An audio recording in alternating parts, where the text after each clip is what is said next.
are very diverse. It is no more this, the white guy story or the rich guy story that the people need to cater to. So given that fact, I think that companies, although they perceive this and they embrace that, there is a fundamental problem as to how they, turn the cranks to put those people actually on the board to hear their stories, I think is the fundamental issue. From that perspective, I'll give you a couple of examples of what we're trying to do today versus what I've done in the past, where the biggest growth we had was coming from emerging markets, from Africa, Middle East, and India, and China, and what have you, for years and years as Intel. But all of our resources, the human power, the people we promoted, the people we actually put into positions were very Western European or American or, what have you guys is what we've done. So, and what the solution we have found is it's very planned. It's being very planned and strategic, and having it sitting down and doing the reviews, which are the yearly reviews, the promotions, the what positions, who are the up and coming people, and have a parallel, basically a parallel way for the diverse candidates, be it women or people representing different nationalities in your company, but making sure that you have a parallel path to let them through, and constantly give them the opportunity to improve themselves, and make sure that, how many women get promoted that year? Is the money raises that they get always lesser than men? Which is, by the way, I probably, 80% of the people who always work for me, my life has been men, right, like most of you, and not once had I ever had a woman who came to me for a raise. Not once. Only after I push them and say, what's wrong with you? And then the next following cycle, they'll come and say, hey, I'd like to do this too. So I think it's being incredibly planned. Just to give an example, in the Zorla holding together with Yüzde and Selem, what we're trying to do is just roll out the equal opportunity rules that are, together with Kagidar, we have a program, together with UN and UNDP, we have a program that we're rolling out to the wider masses of the company, but more particularly, we have a Women Executives Initiative where we are looking at the individuals who are going to be up and coming and give them the chances. So, putting 1 or 3 women on a board really doesn't do anything. We just talk to ourselves. It's rather implementing these programs, and I think as us responsible directors asking the question to say, I do want to see a review of your talent management for the next 5 years. Where is the diverse skill is what we got to do. Ahmet? Totally agree. Good answer. Totally agree. I won't argue about that. It's actually essential that on the managerial levels that the female gender has to be promoted, has to give chances, equal chances like the men's and so on and so forth. But still, when I look at the Turkish, I'm actually they didn't write it over there, I'm the international paper Bağımsız Yönetim Kulübü, but I'm actually the chairman of the 30% club here in Turkey. So when I look at this, okay, today, although we have a really very capable and very bright, a lot of female board member candidates, we do have enough, right? We do have enough.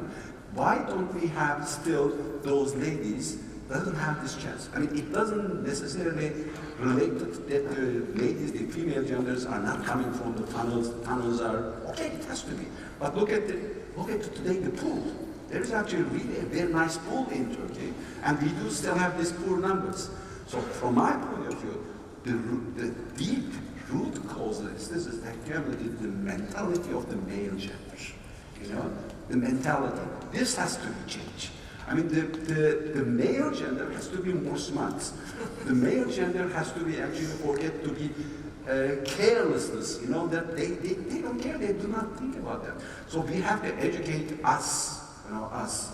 There's actually probably, you heard a newly established NGO. The name of the NGO, Yanındayız.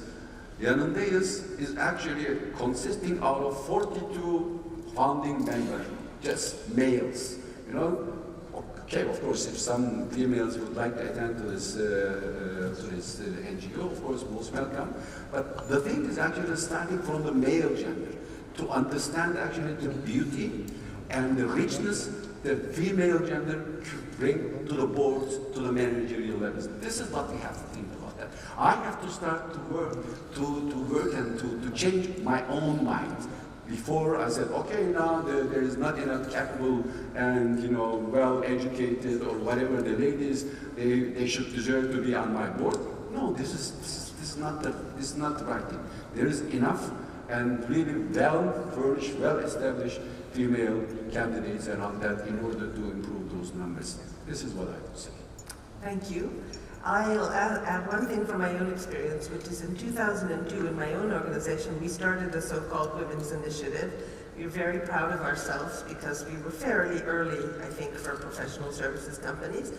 And looking back, I'm ashamed to say it was essentially an affirmative action plan for women in the sense that it consisted of believing that women lacked certain skills, and if you gave women those skills, then they could advance. And I look at where we were then and where we are now in our own organization, where men take ownership and sponsorship also of this issue. Powerful men, where it's a part of everyone's review, whether their teams are diverse, whether their pipelines are diverse. You get a scorecard on diversity, all kinds of diversity, and where you're expected to deliver results and not just training for women who seem to lack certain kinds of skills, which also is a valuable thing, but it didn't ever suggest that men lack those skills, only that women lack those skills, actually, looking back. So thank you for that round. Now we're going to ask our panelists, how much time do we have, by the way? Just keeping time? We have 15 minutes. Okay. We're going to ask our panelists some specific questions about their experience. We're going to start with Ayşegül. We're going to ask her about what is the cultural change that's needed in companies where technological disruption is happening. How do you represent the kind of technology world on the boards you're on, and how do boards view technological disruption, and how do you help with that? I think probably until 5 years ago or so, the boards are evolving, right? The culture of the board around the world is changing very much. And it's these technical disruptions that has been happening that instigated a real interesting cultural change. When we look back, the boards were actually proactively doing audits, monitoring, more advisory role, and looking at the past. I think the past 4 or 5 years, and looking at the future, what the company's really interested in are board members who are able to look at the future, understand the macro dynamics, but really pinpoint the points where the disruption for that particular industry will happen. Examples: retail industry, totally disrupted. Travel industry, disrupted. Finance, fintech, insurance, about to happen. It didn't happen, it's coming. Telco companies, completely disrupted. Their business model is, well, in my view, not working. A bunch of these disruptions are happening, so what I think the boards are looking at is more agile, younger, unquote, from a thinking and mind perspective, but also more democratized in the sense that being open to listen to up and down type of people who are going to be able to detect and see the humongous threat that might be coming. From that perspective, I think it's only different people than the usual type sitting who are the finance background. Not that I have anything against the finance background people, but it's the analytical, it's the finance focused person who only looks at the numbers and tries to predict the future. I think is no more. It's rather this agility, openness, which I think women, right? People from very different countries around the world, but more importantly, and that's a big pet peeve of mine, young people. I come from Silicon Valley, I live in San Francisco. Consistently, there are people under the age of 30 on the boards in Silicon Valley, right? So those are kind of the big trends I think we gotta be very cognizant. Thank you. So now I'm going to ask Nikki and Karina about being on the boards of government-owned companies and what particular pleasures and challenges being on the board of government-owned companies brings. Who wants to go? Wow, I don't have time to think about it.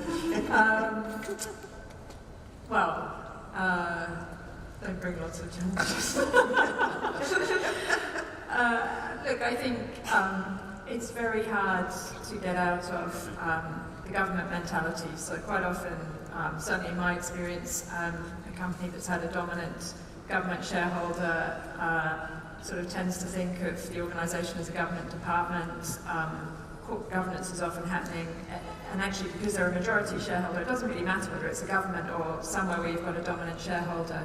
The dominant shareholder basically thinks they are the board, and they're making all the decisions probably in a different place to where they should be made.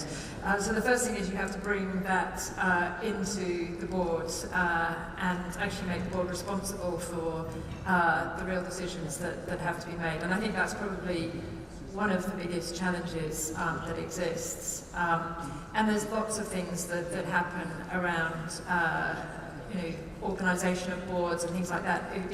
If it's all run by government, somebody somewhere else is suddenly saying jump because we've got something else going on over here and the focus then isn't on the business, it disrupts the whole sort of rhythm of the board and things. So it's not easy. I don't know, Karina, are you experiencing the same things?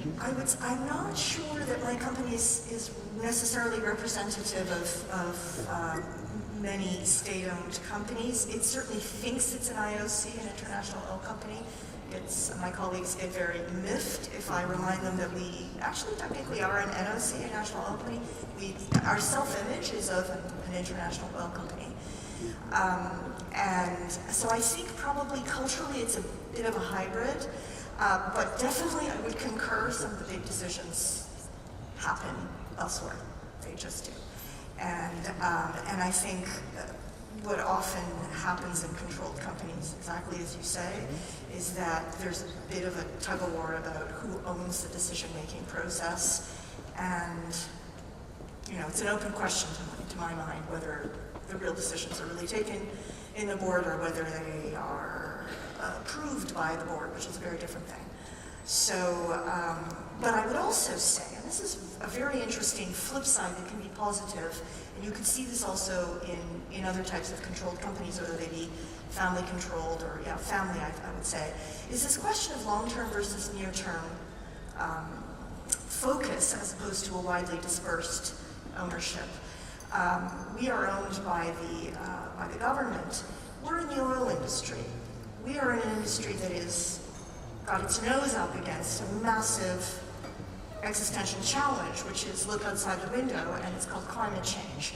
So it's very difficult for a company that is running itself purely on the basis of market pressures to think long term and to take very big bets on where its sector is going and how it will come out the other side with a successful business model. So thinking through that transformation is really, really difficult.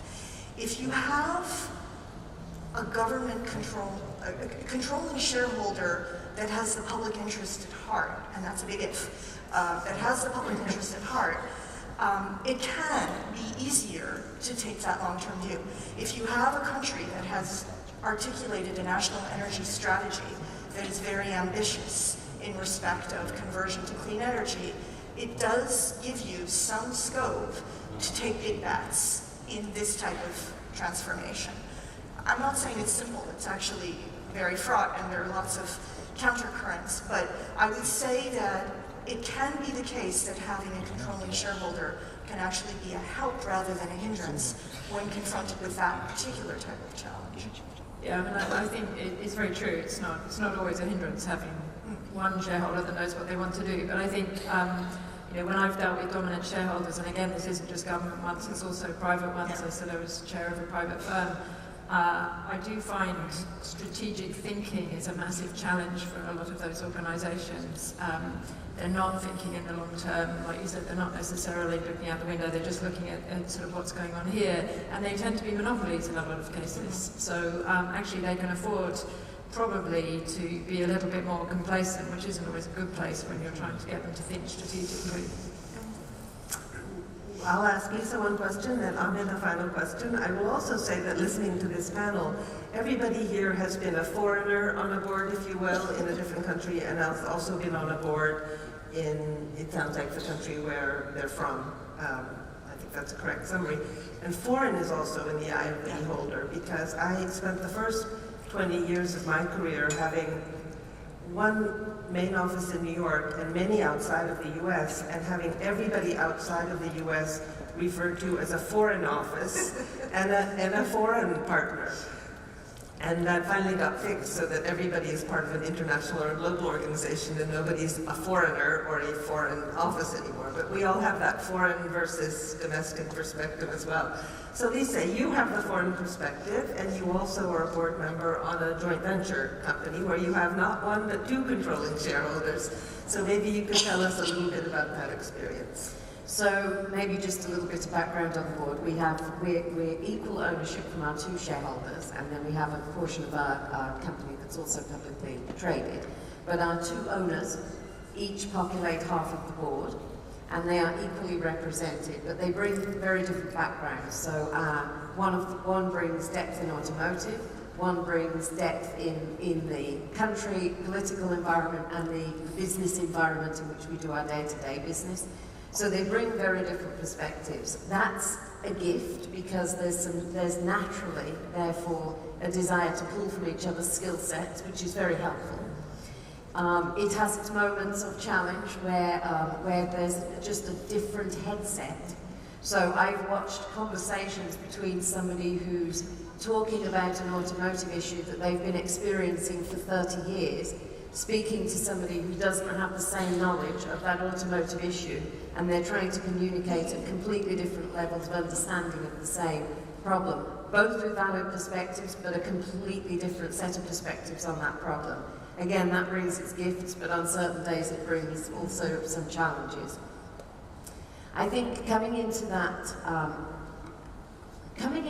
as a quote-unquote foreigner, as you say, it wasn't in and of itself a challenge because we have, again, a fairly good mix of country diversity. But what I do find is when I arrived in the US, but more so when I arrived in Russia, Germany, Turkey, other countries I've lived more recently, in all cases when I arrived, there's a personal adjustment I have to go through on how does my style play culturally here, and how do I stay authentic to my style but fit in. So when I arrived in Russia, the women in our organization that were at the senior level had all selected a very aggressive personal style, which was completely misaligned with my style, and so I couldn't possibly have replicated. So to suggest I was going to fit in with local culture by doing that was clearly not going to work. So how do I then stay authentic to style, but how am I able to hold a position of authority when aggressive women are thought to be women in authority?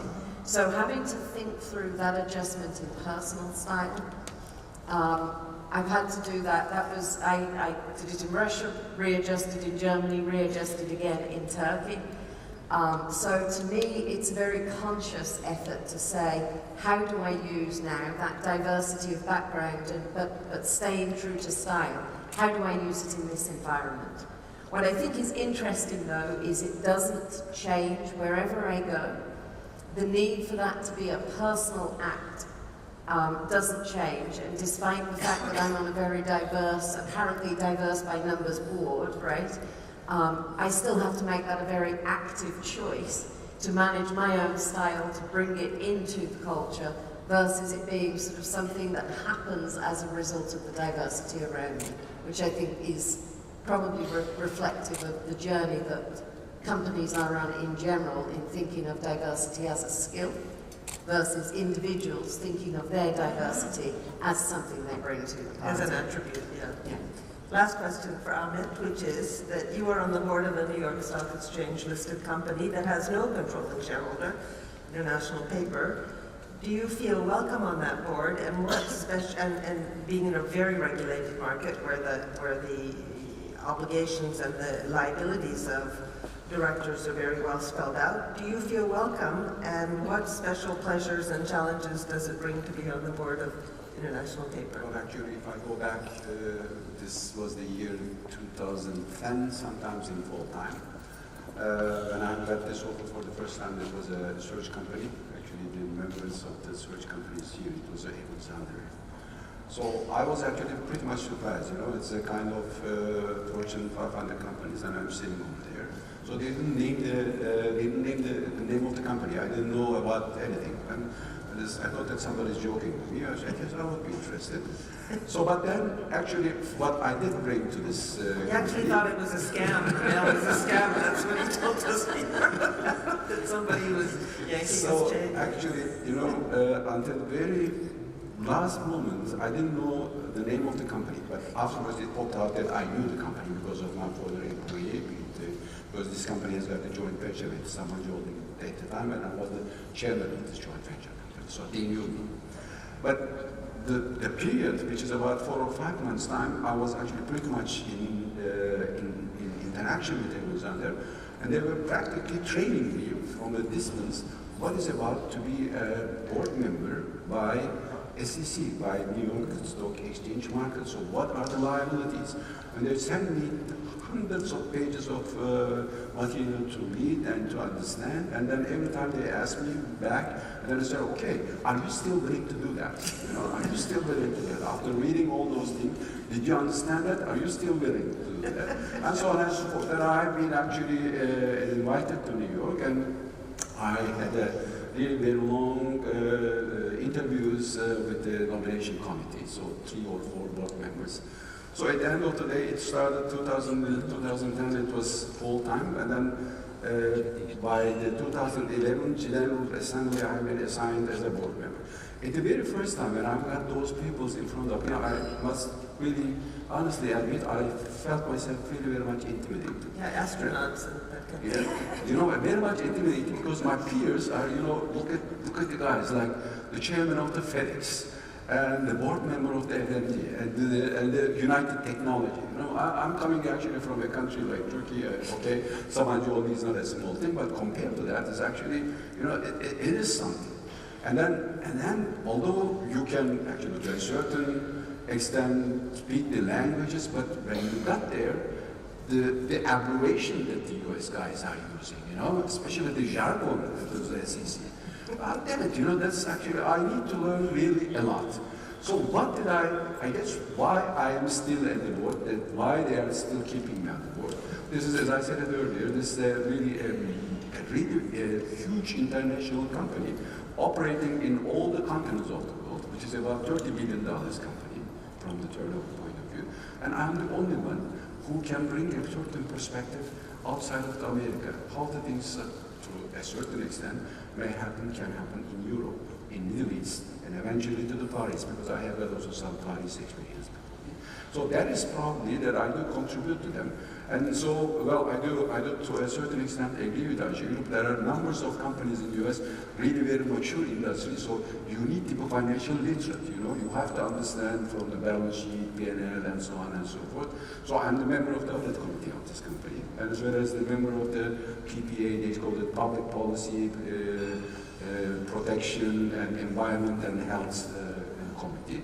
So I'm actually almost 6 or 7 times in the US, which I do really do it with pleasure, because I did learn a lot of things over there, you know, so I'm trying to bring all those learnings to our boards here. And there's really very nice practices that I'm really pushing my companies, for which I'm the chairman today, and we have to do that. I mean, we have to start, for example, with the agenda, health and safety. Agenda number 1, you know, this is in the Turkish companies really very seldom. And then, okay, the committee reports, you know, talk, and then business. So this is actually pretty much a kind of giving and taking from my point of view. I did learn a lot of things in respect of the corporate governance, and I'm bringing obviously a certain perspective to them, how to do business, or what is good to do here in Europe, in Middle East, and so on, outside of the US. So I guess that's it. Thank you. I think we are out of time, so I want to thank the panelists and say I enjoyed very much listening to them, and I learned a lot from them. I'll just conclude by saying that there has been progress in this area. When you've been working for 30 years, you've seen it, not just in boards. Maybe there's been less progress there than there has been overall, at least from my vantage point in gender diversity in the workplace. Where there's progress, there's frustration at how slow the progress is. but there's still progress, so that means there's still hope. And thank you all again for listening to us.